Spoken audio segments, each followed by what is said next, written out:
इस देश में लंबे समय तक कांग्रेस का शासन रहा है। एक से एक मजबूत प्रधानमंत्री रहे हैं। वर्ष 2024 में पुनः देश प्रधानमंत्री का चुनाव करेगा, लोकसभा का चुनाव होना है। तो क्या चुनाव परिणाम के बाद नरेंद्र मोदी पुनः शपथ लेंगे, या भाजपा की सरकार बनी तो चेहरा बदल जाएगा, या कांग्रेस यदि सत्ता में आती है तो चेहरा कौन होगा, या इंडी गठबंधन का चेहरा कौन होगा? ये सवाल तैर रहे हैं फिजाओं में। लेकिन बड़ा प्रश्न यह है, क्या कांग्रेस का कोई व्यक्ति प्रधानमंत्री बन सकता है, और क्यों नहीं बन सकता? यदि 2024 के लोकसभा चुनाव में मान लीजिए कि भाजपा सत्ता में वापस नहीं लौटी, नरेंद्र मोदी पुनः तीसरी बार सत्ता में लाने का करामात चमत्कार नहीं दिखा सके, और इंडी गठबंधन का, कांग्रेस नित इंडी गठबंधन का यदि सरकार बनने की संभावना बनती है, तो क्या कांग्रेस का व्यक्ति प्रधानमंत्री बनेगा? जो अभी तक का 15 अगस्त 1947 से इतिहास है, दूर दूर तक तो नहीं दिखता कि कांग्रेस का कोई व्यक्ति नरेंद्र मोदी के बाद शपथ ले सकेगा। क्यों नहीं ले सकेगा, ये पूरी बात हम इस वीडियो में आपको बतलाएंगे, उसी की विवेचना करेंगे। बड़ा अद्भुत संजोग, बड़ा अद्भुत इतिहास है, और इतिहास खुद को दोहराता है। तो क्या कुछ होगा, आप देख रहे हैं फोर्थ व्यूज, और मैं उपेंद्र कश्यप। बेबाक बारीक राजनीतिक विश्लेषण का यह मंच है, और जिस तरह से आप तमाम दर्शकों का प्यार मिल रहा है, मन गदगद है। और आपसे पुनः निवेदन मैं करता हूं कि जो भी दर्शक अभी तक इस चैनल को सब्सक्राइब नहीं किए हैं, चैनल को सब्सक्राइब जरूर करिए। हम बात शुरू करते हैं, और उससे पहले हम आपको थोड़ा डाटा दिखला देते हैं। कांग्रेस के जो प्रधानमंत्री रहे, और दूसरी बार जो कांग्रेस के प्रधानमंत्री कोई व्यक्ति बना तो कैसे बना? 15 अगस्त 1947 वो देश आजाद होता है, और जवाहरलाल नेहरू देश के प्रथम प्रधानमंत्री बनते हैं। कांग्रेस की चलती थी, कांग्रेस का राज था, भारत मतलब कांग्रेस, कांग्रेस मतलब भारत था। नेहरू जी 27 मई 1964 को मृत्यु को प्राप्त होते हैं। तब तक पद पर वे निरंतर प्रधानमंत्री रहते हैं, और अभी तक का सर्वाधिक लंबा कार्यकाल का रिकॉर्ड उन्हीं के नाम है, 16 साल 286 दिन।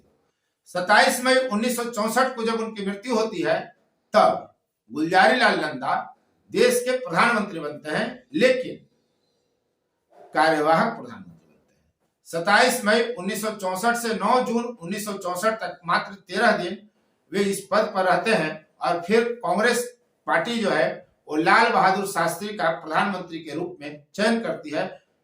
राजनीति अपनी दिशा चल रही थी, उसका किस्सा फिर कभी। 9 जून 1964 से 11 जून 1966 तक, यानी 1 वर्ष 216 दिन लाल बहादुर शास्त्री प्रधानमंत्री के पद पर रहते हैं, मरने तक, मृत्यु के प्राप्त होने तक। 11 जनवरी 1966 ताशकंद समझौता, ताशकंद में उनकी मृत्यु होती है, और तब इंदिरा गांधी प्रधानमंत्री बनती है। 24 जनवरी 1966 से 24 मार्च 1977 तक 11 साल 59 दिन इंदिरा गांधी प्रधानमंत्री रहती हैं। लेकिन लाल बहादुर की शास्त्री के निधन के तुरंत बाद, उसी दिन 11 जनवरी से 24 जनवरी 66 तक फिर गुलजारीलाल नंदा को कार्यवाहक प्रधानमंत्री ही बनाया जाता है।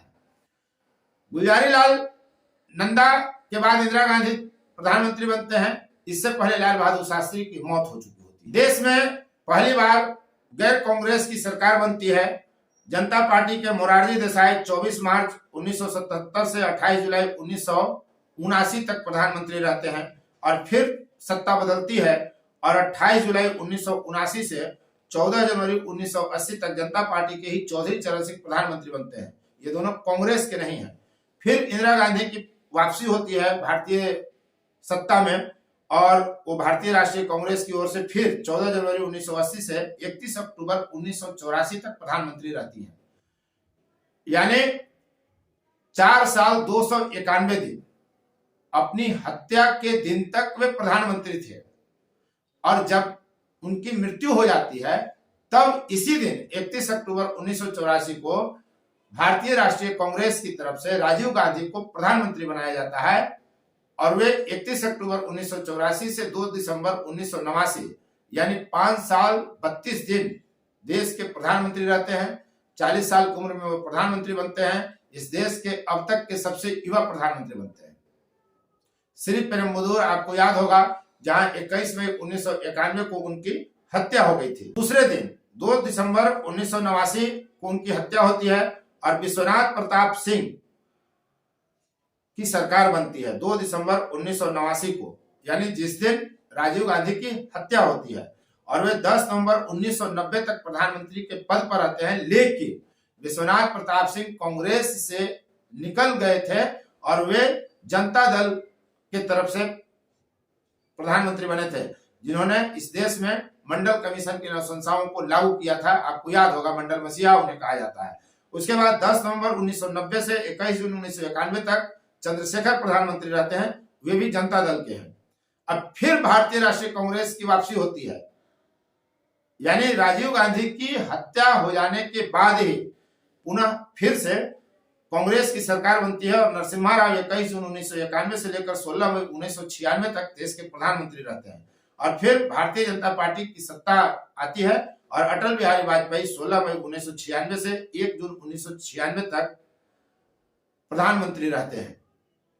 इसके बाद जनता दल के एच डी देवेगौड़ा, इंद्र कुमार गुजराल प्रधानमंत्री रहते हैं थोड़े थोड़े कार्यकाल के लिए। और उसके बाद फिर भारतीय जनता पार्टी की ओर से अटल बिहारी वाजपेयी 19 मार्च 1998 से लेकर 19 अक्टूबर 1999 तक प्रधानमंत्री बनते हैं।